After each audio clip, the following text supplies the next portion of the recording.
this is my second pick because this is my drive mum's car. My mum had 2 minis like this.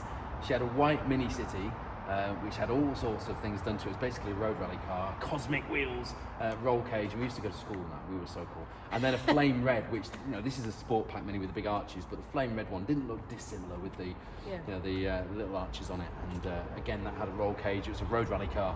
My mum was the coolest chick. She was a teacher. I love your mum. Yeah, my mum's cool. Yeah. And she used to love turning up. She had Road Rally Saab 96 and then these 2 minis.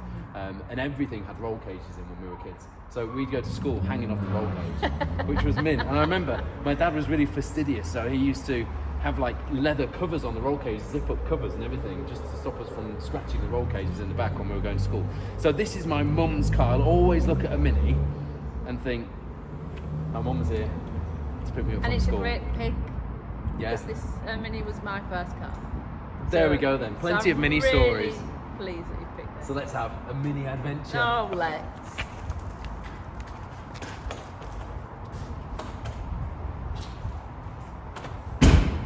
When Alec Isigonis penned his design for British Motor Corporation's new compact family saloon, he knew it would be different. What he could hardly have anticipated, however, is how much it would change the world. The Mini's easy-to-manufacture design, combined with compact mechanical layout and therefore remarkably spacious interior, made it a global hit. Like all good British cars, the Mini became a famous film star, as well as dominating on the racetrack and rally stage.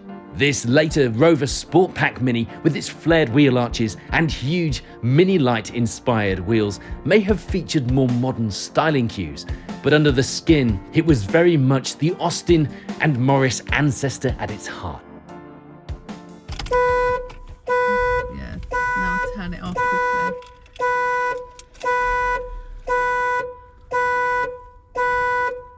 You got the ignition on? Turn it off, pull it out. Press the... that's it.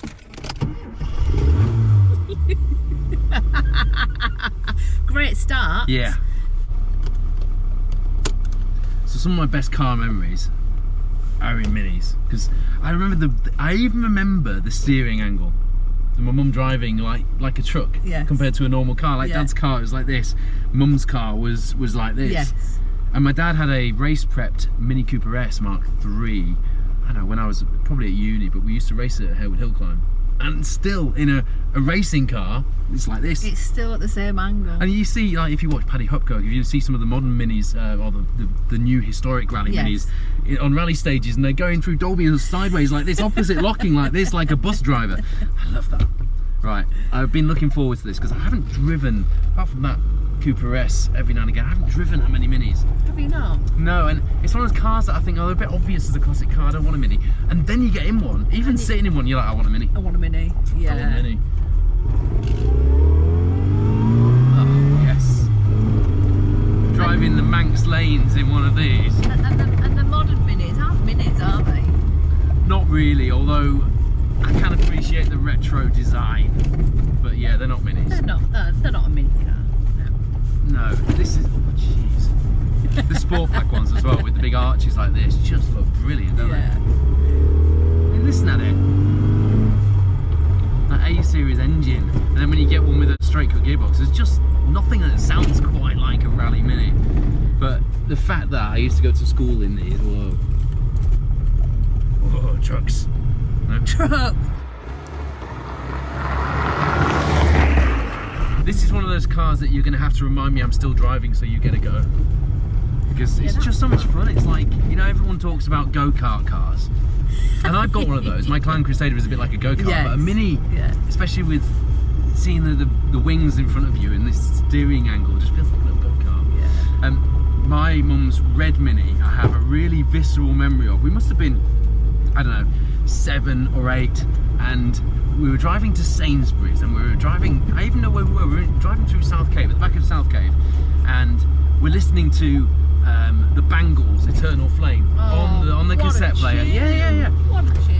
And then all of a sudden the windscreen exploded. Like, exploded. The biggest bang I'd ever heard in my life. We'd had a new windscreen fitted just before that, and they'd put the wrong type of Mini windscreen in, and it was under tension.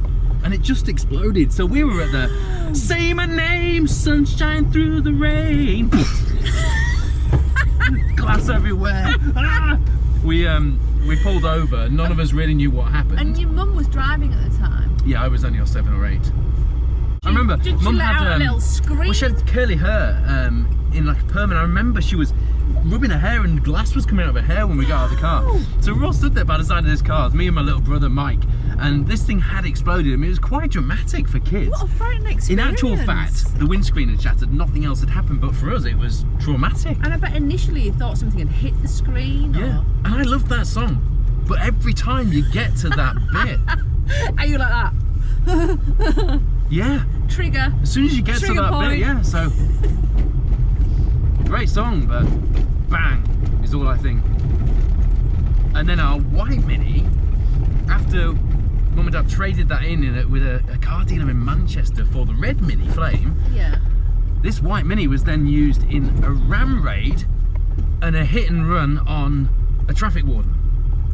Now, I don't condone running a traffic warden over at all. No, they're lovely people. But why would you pick a Mini if you were that way inclined? I don't know.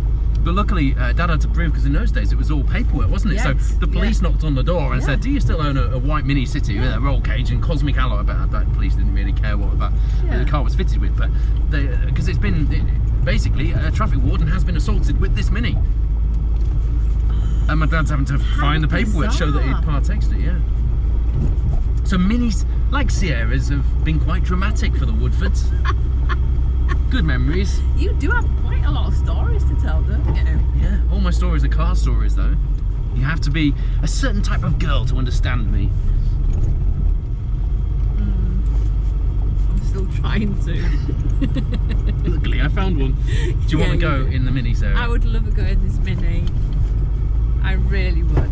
It makes you behave like a child. It's normal behaviour. Yeah, you're gonna love it. Right. Yeah. How old were you when you started driving? 21. What year was that? What year might that have been? 90s? 91. 91. Yeah. 91. It's Come on. 1991, It's Sarah. Let's go. 1991. It's like your first driving lesson. I'm back. Swapping round I and need to getting go in and the get Mini. a perm there, don't I? You do. Yeah. For the broken windscreen Yeah. glass.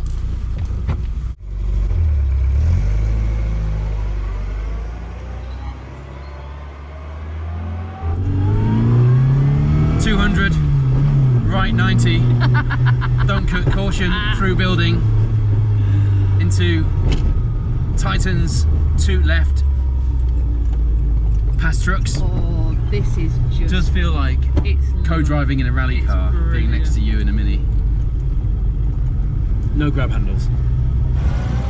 It makes you just want to do silly things, doesn't it? Being in a Mini. Yes. It really does. Yes, it does. Yep. Shall we? Shall we? No, no. It's not the Italian job. It's the Great British Car Share. Drat. You always have to spoil my fun. Well, Mr. Richard did Woodford. say that he had. Richard said he had scrapes on his sump guard on his Mini. You're going to give him some more if you go up there. So Can you yes, imagine the headlines? what would they be? The Crabber's job. The Crabber's job. Yes, with a Mini in a tree. So yeah, back to 91, my little orange Mini, KAG 37N. If it's out there and anyone's got it, please can I have it back? This was a genius car design, wasn't it? It was designed to be simple to manufacture. Yeah. So that's why the Minis have seams on them. And they were built all over the world. And they're terrible quality, but they were actually designed to be terrible quality because they were designed to be cheap. Literally feel every crack in this road. Every single crack. You can feel And they were produced for decades, and yet even the latest Minis, of which this is one, still had the very primitive heater at the bottom, just hanging out the bottom of the dashboard, with a couple of pipes with most of my tie wraps on to make sure the pipes were still attached. I heater worked. Not a lot on the Mini worked. I loved it. I think that's the thing about Minis though, isn't it? And And again, it's that thing about freedom, isn't it? It's my first car. It was, you suddenly got the freedom as an adult, just to go out into the big wide world, just you and the car, and just go and explore and get on with life. It was an iconic car because it did actually make motoring more accessible, didn't it? It had, we talked about the Austin story, and we talked about women getting into motoring, and actually manufacturers then starting to target women. But then you started to get pop stars actually promoting minis, didn't you? I'm trying to think of one now. Twiggy, I'm sure, had a mini. And the Beatles had minis. They did. This was a rock star car, and yet it was designed to be basic. Talking about that, going back to the Maxi, Yep. John Lennon had a Maxi. Did he really? John Lennon had a he sort of had a Maxi. I know we're in the Mini and we're going to talk about the Maxi. Yeah. That's all right. That's okay. It's a big Mini. Because we haven't had a chance to drive the Maxi and talk about it. No, we haven't. Yeah. No. So let's talk You about. have. Kind of. So yeah, John Lennon. Need to knock it down again. I know. Famously. Sorry, that was a bit like a driving lesson again, wasn't it? I know, yeah. Welcome to 1991. Thank you. Okay. John Lennon Let's change up famously again drove a Maxi, a white one. It was a staff car, and he borrowed it to drive his family, him and Yoko and his family, up to Scotland. And en route, he crashed it. Right? Most people that would crash a Maxi would go, okay, leave it there, go out and find something else. No, John Lennon had it recovered, made a plinth, and put it in his front garden. Really? Yeah. Wow. Yeah. Then sold the house. And then he wrote the song, Baby You Can Drive My Car. Then he sold the house to Ringo, I think. And when Ringo bought the house, he, I think one of the first things he did was scrap the Maxi. Yeah. You would, wouldn't you? Yeah. Mind you, it'd be worth a lot of money now. It would be.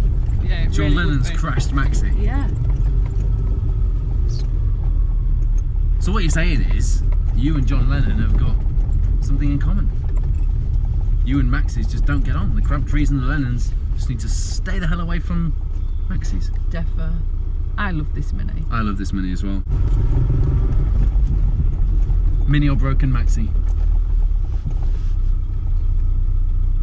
Maxi. Broken Maxi over a Mini.